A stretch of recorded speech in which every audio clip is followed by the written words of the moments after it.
가까이 계실 때 그분을 불러라. 할렐루야.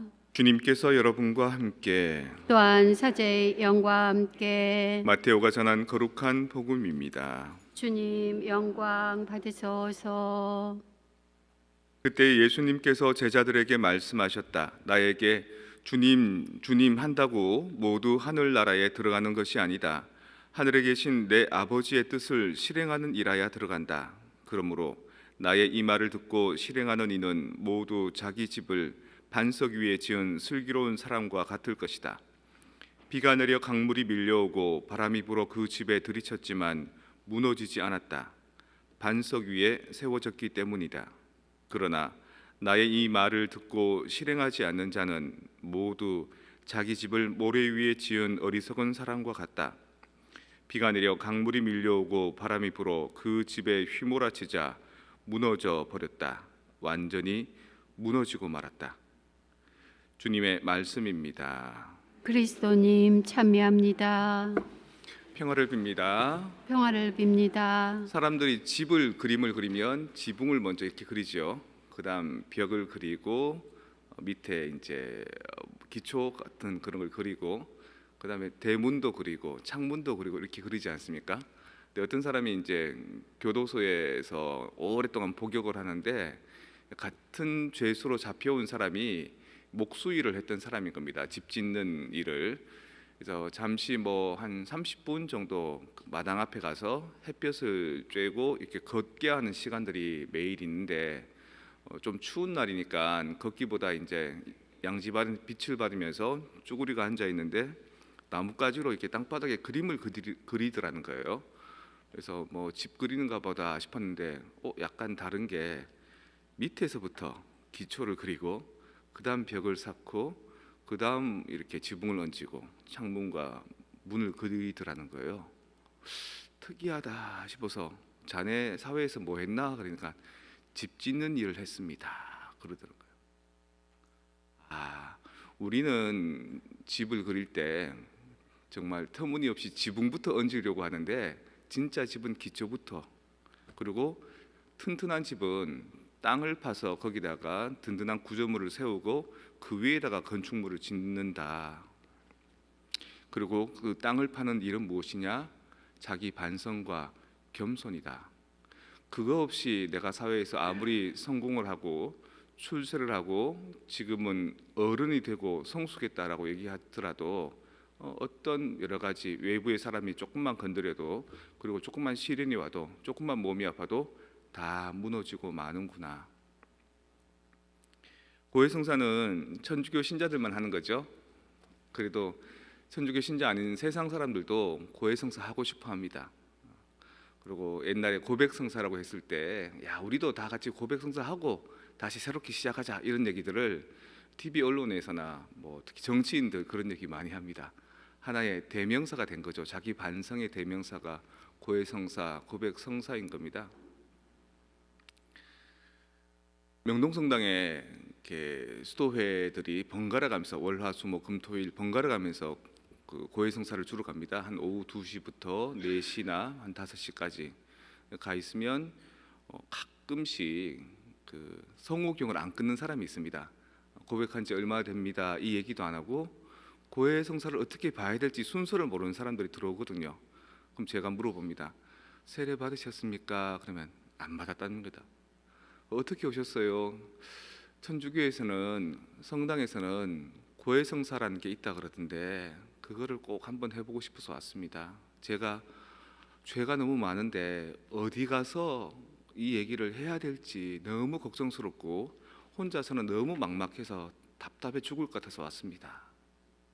얘기를 쭉 들어봅니다. 정말 쉽지 않은 죄과 다른 사람에게는 함부로 이렇게 오픈하기 힘든 그런 얘기들을 쭉 합니다. 그리고 이제 추임새를 이제 예, 아유 그렇군요, 아이고 어떡합니까? 그 정도만 해줘도 자기 죄를 쭉 이제 끄집어내 놓고 웁니다. 막 흐느껴 웁니다. 시간을 좀 줍니다. 놔두고 괜찮습니다, 괜찮습니다. 제가 우리 자매님이 형제님이 세례받은 신자가 아니라서 사적경은 못 해드리겠지만 오늘 이 고해소에 와서 자신의 죄들을 다 한번 꺼내보고 반성하고 아파하고 다음에 또 이런 상황일 때 그 길로 돌아가지 않으려고 한다면 틀림없이 구원될 겁니다. 치유될 겁니다. 그리고 다시는 그 죄의 연루에서 묶이지 않고 해방될 겁니다. 이렇게 보내줍니다.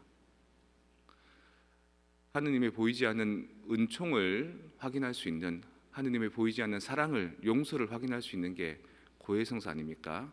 그런 성사는 아니더라도 그 사람에게 틀림없이 심리적인 부분에서나 인간적인 부분에서나 그 고해소에서 체험이 큰 계기가 될 거라고 생각합니다.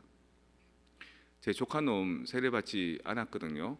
그리고 뭐 애들 다 그렇잖아요. 말 안 듣고 떼쓰고 뭐 앞으로 자기가 어떤 사람이 돼야 될지에 대한 비전도 없고, 이제 나이가 조금 드니까 친구들하고 숨어서 담배 피고 술 먹고 뭐 이런데 이제 애가 물들어 가는 거예요.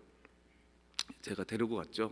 데리고 가가지고 나도 처음 가보고 지도 처음 가보는 러시아 상트페테르부르크 데려갔습니다. 거기 가면 에르미타주 미술관이라고 있습니다. 전 세계에서 한 3대 미술관에 들어가는, 거기 가서 렘브란트의 돌아온 탕자 그림을 이렇게 보러 갔습니다. 딱 그 한 점, 그 큰 미술관에 그 한 점 앞에서 저는 한 시간 가량을 머물렀고요.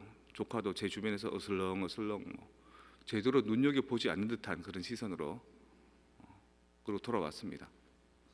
돌아오고 우리 조카가 많이 변했는지 제 여동생한테 전화가 왔죠. 오빠 도대체 무슨 짓 했길래 얘가 이렇게 변했냐고. 아마도 렘브란트의 돌아온 탕자를 본 것도 본 계기지만 어른이 자기를 데리고 새로운 체험을 시켜준 것, 그리고 어른으로서의 저런 어른도 있구나라는 그런 가치를 보여준 것, 이 모든 것들이 그 아이에게 변화를 도모한 것 같습니다. 지금은 사람들 구하는 소방수가 되겠다고 준비하고 공부하고 그럽니다. 지금은 이제 제대를 얼마 앞두고 있지 않습니다. 그래서 소방수, 어려운 일을 하는 소방부사가 되려면 군대에서도 가장 험한 특수 군대가 있거든요. 거기에 지원해서 가서 기술을 익히고 다시 소방수가 되겠다고 뭐 이런 비전을 가집니다. 그래서 되건 안 되건 떠나서 이 아이에게 그 돌아온 탕자 그림을 보여준 것, 그게 하나의 전환의 계기가 되었다. 돌아온 탕자 얘기는 다 아시죠? 두 아들이 있는데 둘째 아들이, 작은 놈이 아버지 돌아가시면 어차피 유산 주실 거 아닙니까? 지금 나눠 주십시오. 그래서 그 유산을 받아갔다는 거죠. 사업 잘하고 성공했겠습니까? 방탕하게 술 먹고 놀고 흐지부지하게 쓰고 창녀들한테 빠지고 먹을 게 없는 겁니다. 그래서 돼지들이 먹는 음식들, 저기 스페인 이베리아 반도 쪽에 가면 돼지들이 도토리를 먹거든요. 쥐엄나무 열매. 그거 같이 뜯어 먹다가 아이고 내가 이거 뭐 하는 짓인가. 우리 아버지 집에는 먹을 게 많아서 식구들도 다 먹고 종들도 먹고 남아서 넉넉한데 내가 아버지한테 돌아가야 되겠다. 제가 아버지와 하느님과 저 자신에게 죄를 지었습니다. 저를 아들로 받아들이지 말고 저를 하인으로, 종으로 다시 받아주십시오 라고 얘기해야 되겠다라고 갔죠. 아버지가 그 말 꺼내기도 전에 껴안아 주십니다. 한쪽은 따사로운 어머니의 부드러운 손으로, 한쪽은 거친 아버지 손으로. 그래서 렘브란트의 그림이 보면 손이 두 개가 좀 다르게 보입니다.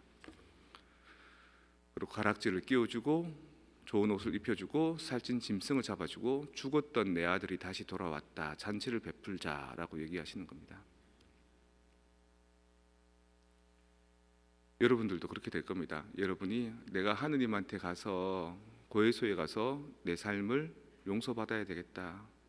내가 아무리 노력해도 안 되는 이 나의